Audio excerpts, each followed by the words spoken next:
I was feeling a little nostalgic this week, so I went back through my library of games to see what I could play and get the platinum for. After scrolling all the way down, I of course found Spyro Reignited Trilogy and instantly thought that this is the game to play. In this video, we are just working on the first game, Spyro the Dragon. I will be working on both Spyro 2 Ripto's Rage and Spyro 3 Year of the Dragon. However, these videos won't be released for at least another month or two. I will upload Spyro 2 most likely in August and then Spyro 3 in September. Moving back to Spyro the Dragon though, we have a total of 37 trophies to collect. 16 of them are bronze, 17 are silver, 3 gold, and then of course the platinum trophy itself.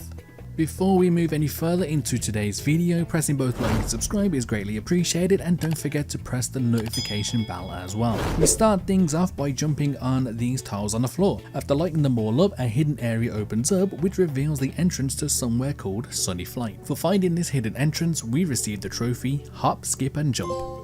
We are now in an area called Dark Hollow. I saw that there were 2 bonfires that had not been lit, so after breathing fire on them, they were then lit, and I received a trophy for this called Light My Fire. Next up, after jumping onto a ledge and then gliding to an area that wouldn't be accessible without the glide, I received the trophy Leaf on the Wind. We then come up against an opponent known as Toasty. We defeated Toasty without getting hit by him for the trophy Burnt Toast. We have now cleared the first area and of all the areas within this area, so it's time to take a trip on the hot air balloon for the next area. I don't know how many times I said area, there was too many. Anyway, for taking a trip with the balloonist, we received the trophy Boom. On the map Cliff Town, there are quite a few vultures that need to be defeated. It turns out that I defeated all of the vultures in this area, and for doing this, I got the trophy Birds of a Feather. We are now in an icy location, and in this area there are 3 Gnorcs. I can't remember how they're pronouncing this one, I think it's Gnorcs. Anyway, we had to defeat these 3, and after defeating all 3, we received the trophy Triathlon. So within the large majority of these maps, there are sometimes a locked chest that you need to find a key to unlock. Now, while there isn't any story related any trophy related to all of them, there is a trophy related to this specific map. For unlocking the chest in Dr. Shemp, we received a trophy What's in the Box. On the map Alpine Bridge now, there are these pillars that you can jump on which also have explosive chests on them. For detonating all 3 of them, we get the trophy Pops of the Tops. Now it's time we defeat something called metalback spiders. They couldn't be defeated by conventional means, so we couldn't do a normal charge into them or just use our normal flames. So this is where something called a super flame comes into play. There are certain parts of the area you are kissed on the nose by a fairy, and when this happens, Spyro becomes more powerful for a short period of time. Thanks to this super flame, we are easily able to take out the spiders and receive the trophy Arachnophobe. Finally, have a trophy related to collecting eggs in the next part. Yes, you have to defeat these egg thieves in the game to receive an egg from them. For defeating the hidden egg thief on the map Wizard Peak, we received the trophy Egg Hunt.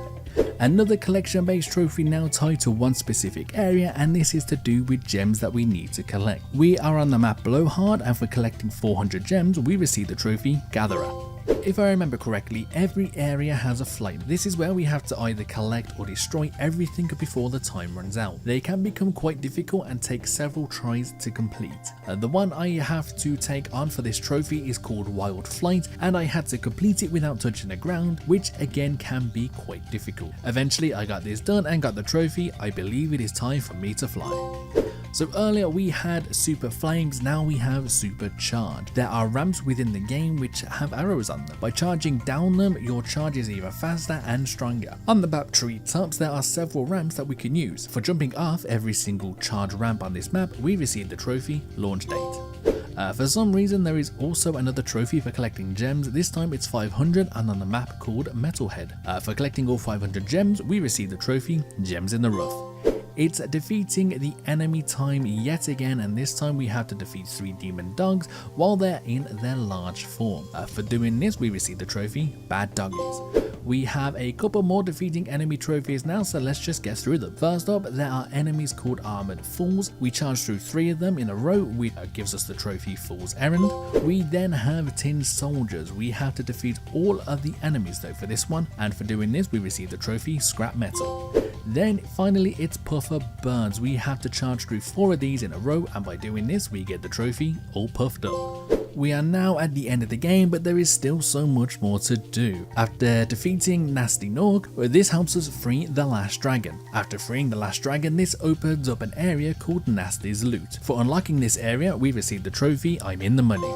We now enter Nasty's Loot and, of course, loot. We collect all of the gems here and receive the trophy Hoarder. Now that the game is completed and we have got 100% completion, it is time to go back through and work on all the miscellaneous trophies, and there is quite a few. First, we head back to the map Stone Hill. Here, all we need to do is just use our flame and 10 sheep and we receive the trophy Sheep Kebab. Next, we return to one of the flight maps called a Sunny Flight. All we need to do is just loop around an arch, and for doing this, we receive the trophy Barnstormer. Making our way to the next area now, we have to use the cannons that are provided. For this trophy, we have to use the cannon to shoot a tent that a Gnorc is hiding in, to destroy the tent. We then have to use the cannon again to defeat the Gnorc. For doing this, we receive the trophy Shoot the Moon. Now it's back to the vultures, and for a previous trophy we had to use flames on them, but for this trophy we just had to charge a single vulture and we received the trophy Bird Brained. It's time to flame some fairies actually, so we head into one of the flight maps called Night Flight, fly around and flame all of the fairies for the trophies Hot Wings 1. We then quickly move to the map called Magic Crafters, as there are 4 armored druids here that I need to defeat. By charging through all 4 of them, we receive the trophy Coming Through. We did Hot Wings 1 not long ago, so of course there is a sequel. Going to the flight map called Crystal Flight, we of course had to use the flames on all the fairies here as well, and for doing so we received the trophy Hot Wings 2. We are not done with flaming things just yet, as we had to fight 5 glowing mushrooms on the map Beast Makers. After finding all 5 and using the flames on them, we received the trophy Mushroom Hunter. Then finally, with the flames, we light 3 fireworks within 15 seconds for the trophy Rocketeer. So I know I just said finally, but I had to use flame again for this next one. I had to free a trap chicken, except I sort of defeated the trap chicken and then destroyed the trap. Anyway, despite this, I still got the trophy Cage Free.